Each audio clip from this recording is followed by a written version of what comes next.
Guaraguara Geek. Cine, series, relatos, algo así. Columnista Café Asada.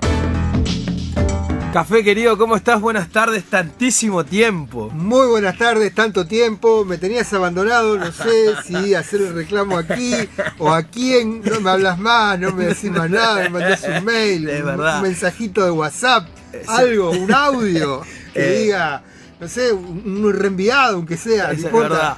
Esos videos, viste, que mandan por mandar en cadena, claro, ni en las listas de ese tengo. Exactamente, bueno. Una cadena que si con esto te resolvés la vida, no se te produce el cepo cambiario, bueno, uno claro. de esos. Me hubiese gustado contestarte con la respuesta de, bueno, café me enamoré y dejé todo, pero ni siquiera eso. Ni siquiera eso. Recomiendo un grupito, un dúo, se llama Bife. Sí. Y un tema que se llama, no me acuerdo el nombre del tema ahora, pero es como Amor Libre.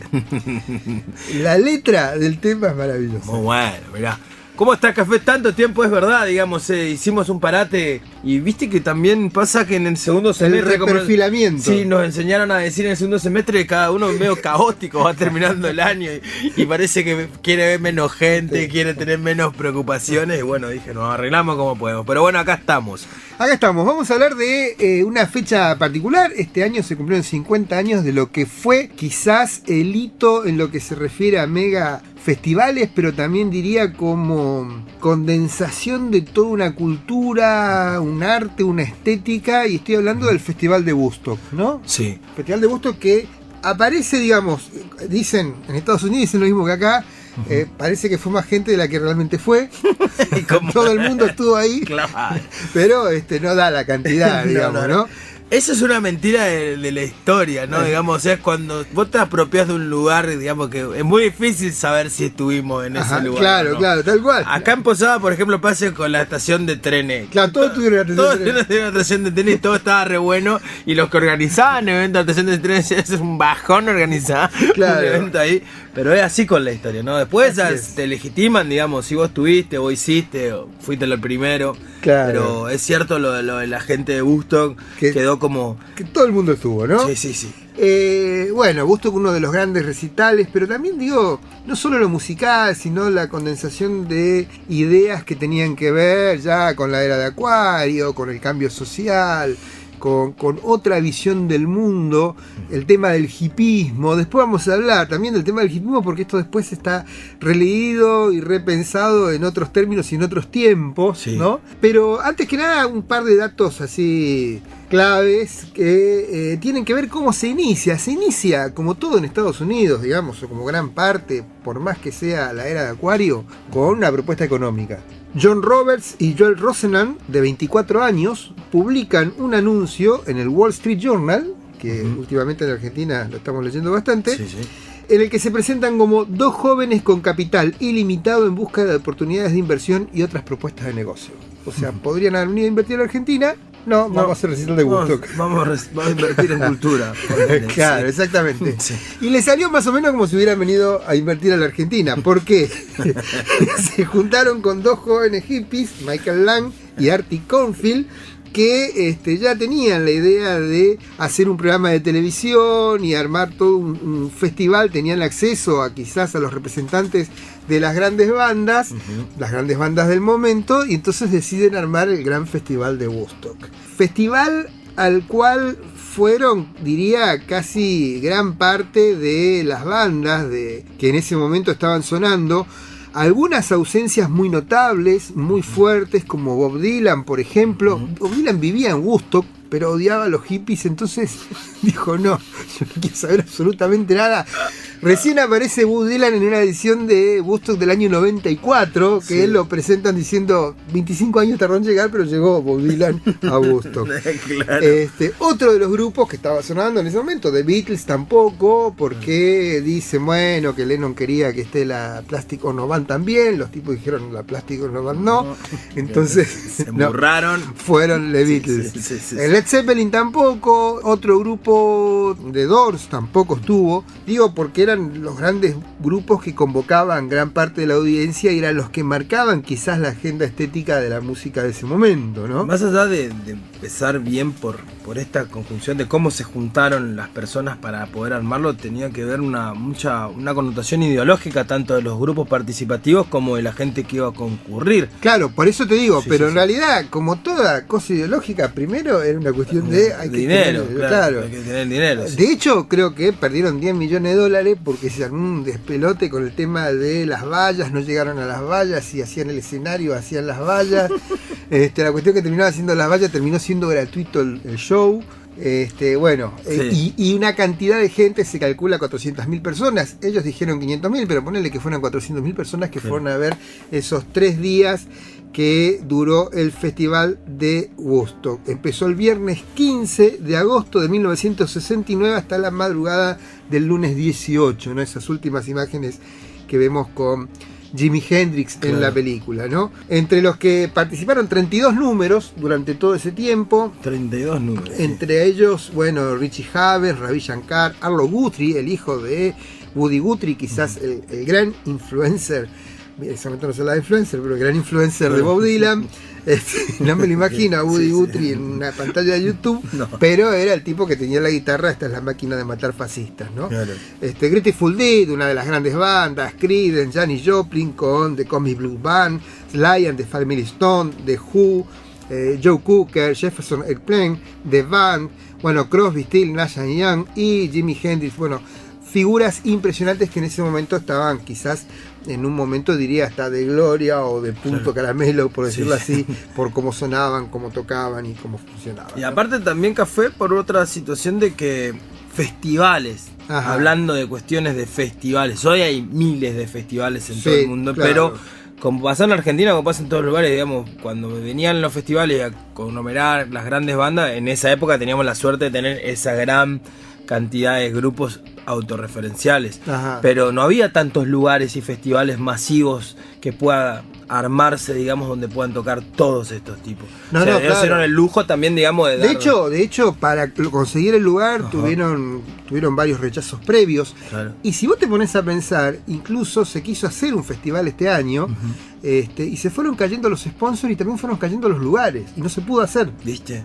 Claro. O sea, por más que quisieran hacerlo, no se pudo hacer este año. El tema era conmemorar los 50 años de Woodstock. Creo que el festival y después lo que fue la película generó, creo, otra dinámica también en lo que se refiere al festival. Ahí va. O sea, yo soy una generación, o no de una generación, porque generaciones es mucho, pero alguna gente que íbamos, me acuerdo, en plena dictadura, a un cine en calle Corrientes, en Buenos Aires, entre Corrientes y un cine que era un subsuelo, y íbamos a ver Woodstock y era como ir a ver, lo mismo que la canción siempre la misma, de Led Zeppelin, era ir a ver un show, pero íbamos varias veces, no era que íbamos un día, vimos la película y no íbamos. Claro, sí. Era participar o ser parte de ese show.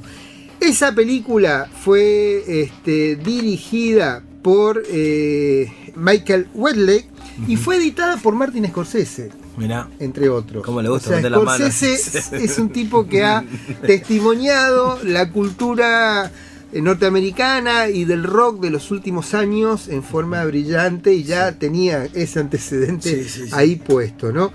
Fue ganadora de un premio Oscar, salió también como mejor sonido, esto fue en el año 70, y ahora hace poco se reeditó con muchos minutos más todavía. Ahí se registra gran parte de esta experiencia, como se puede registrar desde un documental. Digo, si alguien toma un ácido, porque este era también el momento de mayor expansión del uso del LSD,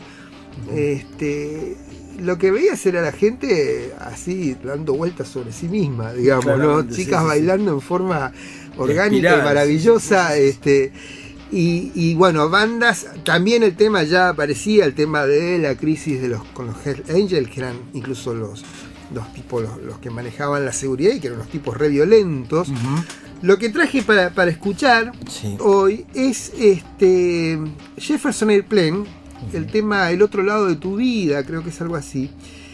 Pero nos vamos a dar cuenta que el tema se termina porque se da una pelotera arriba del escenario y algunos de los músicos, los Hells Angels, empiezan a pegarle al público. La cuestión es que en un momento se va acabando la música y el tema termina. Me parecía esto más que quizás los más clásicos, Jimi Hendrix, Creedence o la misma Janis Joplin. Me parecía que esto representaba o reflejaba un poco mejor ese espíritu de época de Woodstock, ¿no? Ahí con lo que me decís antes de cerrar y de ahí con el tema, ¿cuál es tu pensamiento de, no porque se viene posponiendo los 50 años, pero vale la pena rememorar 50 años con el 70% de esas personas que participaron, está bien decir no de esa época o que fueron parte de, tiene un valor, ya era comercial desde un principio y de rememorarlo a este lugar, ¿cómo lo ves? A veces me suena, la otra vez leía o escuchaba, no me acuerdo, una filósofa que decía, bueno, cuando la cosa se transforma en pop, ¿no?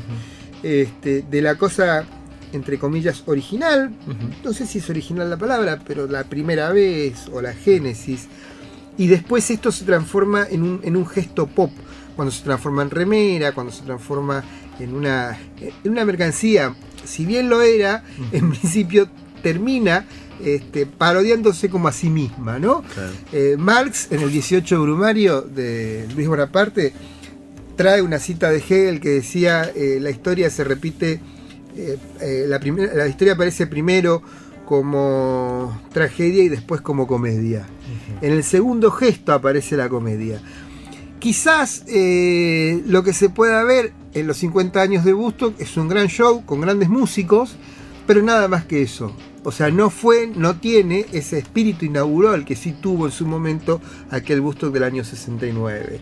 Como ya no, el rock no es lo que era, como ya las bandas no son lo que eran, y como ya el mercado, el capitalismo, la estructura, la industria discográfica ha de alguna manera normalizado, homogeneizado, rutinizado todo aquello que en aquel momento aparecía como mínimamente disruptivo. Entonces digamos que ni va. No, sí, por ahí va, o sea, qué sé yo, si está Bob Dylan a mí me gustaría ir a verlo, no, claro, si están los que están, digamos. Con vallas, que sea gratuito también, claro, mejor. Comprarás bueno, quiero decir, pero digo, lo que tengas que comprar lo comprarás con mayor calidad, sí, no sé, totalmente, pero claro, no es lo mismo, ni es saltar, digamos, claro, ¿no? Es otro riesgo, como decía hace poco Lucrecia Martel cuando presentaba el León de Oro que le entregan a Pedro Almodóvar, decía Lucrecia Martel, era más riesgo antes, y está hablando de la década del 80 ya, o sea, pasaron 20 años de aquel primer, o 10, o 10 o 20 de aquel primer Woodstock. Decía Lucrecia Martel, refiriéndose al cine de Almodóvar y a lo que era Madrid post dictadura de Franco, era poner en riesgo el cuerpo y poner mucho más el riesgo en el cine que ahora sentarse con un home theater, con una alta calidad de sonido, a ver temporadas de series todo un fin de semana. Claro, y bueno, el mismo Almodóvar decía que aquella oportunidad, cuando presenta por primera vez su película en el lugar donde le reconocen, el director de aquella vez le dijo que era la mejor película que él había visto, y que recién que reciba esto, 30 y largo de años después, decía que era una caricia poética. Claro. Ahí yo lo que hablo en el tiempo... Bueno, porque la película era la película que va a Venecia en ese momento, la primera película, la tercera película de Almodóvar y la primera que llega al Festival de Venecia, es Entre Tinieblas, que era una monja heroinómana, otra que fabricaba LSD, claro, la madre superiora que hacía no sé qué cosa, claro. No sé qué cosa, que todavía es raro, a 30 años claro, raro. Exactamente, en un festival dominado por la democracia cristiana, por la Iglesia Católica en Italia, bueno, todo eso. Pero por eso él decía como una caricia romántica, y a lo que voy, al paso del tiempo y de las cosas que tienen que ir pasando para que nosotros vayamos entendiendo las obras, claro, o lo que nos dejan los tipos del momento. O sea, no sé si la palabra es iluminado, pero estar parados en un momento viendo algo que muy pocos las ven y dicen esto, y nosotros lo tomamos como que irruptivo. Por eso Lucrecia Martel termina su discurso diciendo: Pedro, ahora que la derecha se levanta como si nada, te necesitamos como nadie. Más que nunca.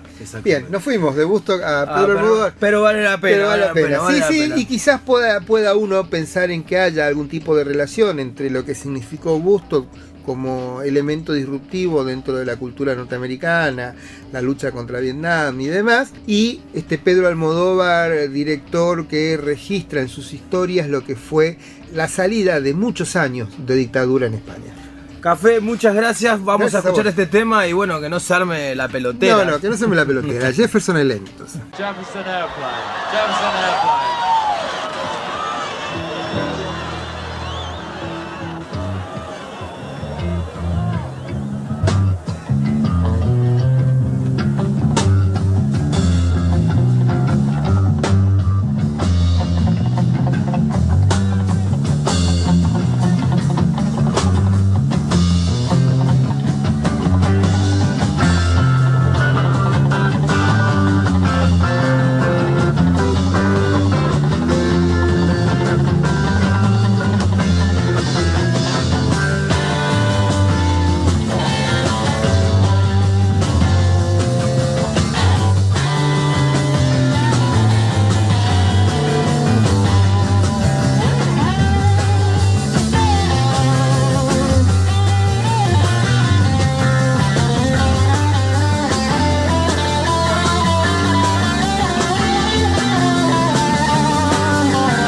Would you like to know a secret, baby? Just between you and me. I don't know where I'm going next. I don't know who I'm gonna be. And that's the other side of the line. I believe in love. And that's the other side of this line. Other side, go baby. I don't know what I'm doing. Half the time I don't know where I'm going. Think I'm gonna get me a sailing boat in the Gulf of Mexico. And that's the other side of the line. Yeah, I've been leaving now. And that's the other side of the line.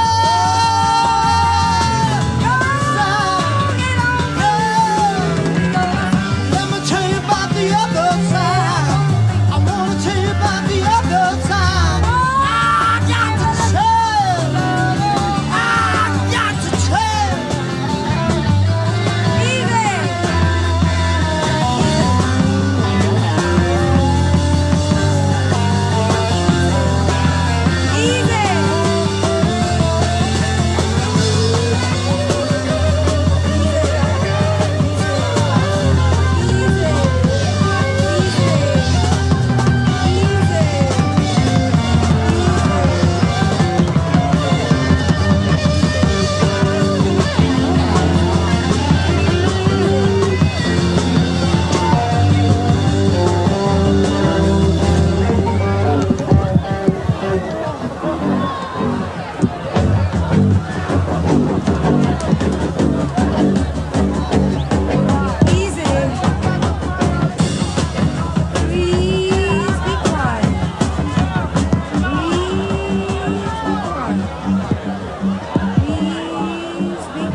Yeah, it's all right. It's kind of weird up here.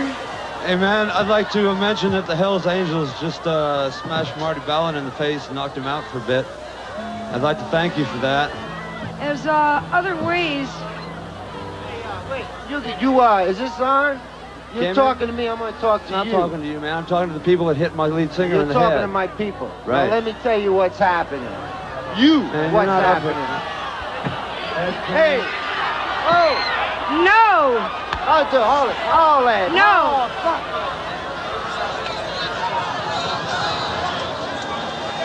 No, stop it. know what's happening? With Potter like you. Hey. And you know, that's really stupid. Hey, man, you guys do not have to stay on the stage, man. They're not going to hassle us, really. They're not really that, it's You really know, not worth hassles it. with anybody in particular. You gotta keep your bodies off each other unless you intend love. People get weird, and you need people like the Angels to keep people in line, but the Angels also, you know, you don't bust people in the head for nothing. So both sides are, fucking up temporarily. Let's not keep fucking up. Guara Guara Geek, columnista Café Azar.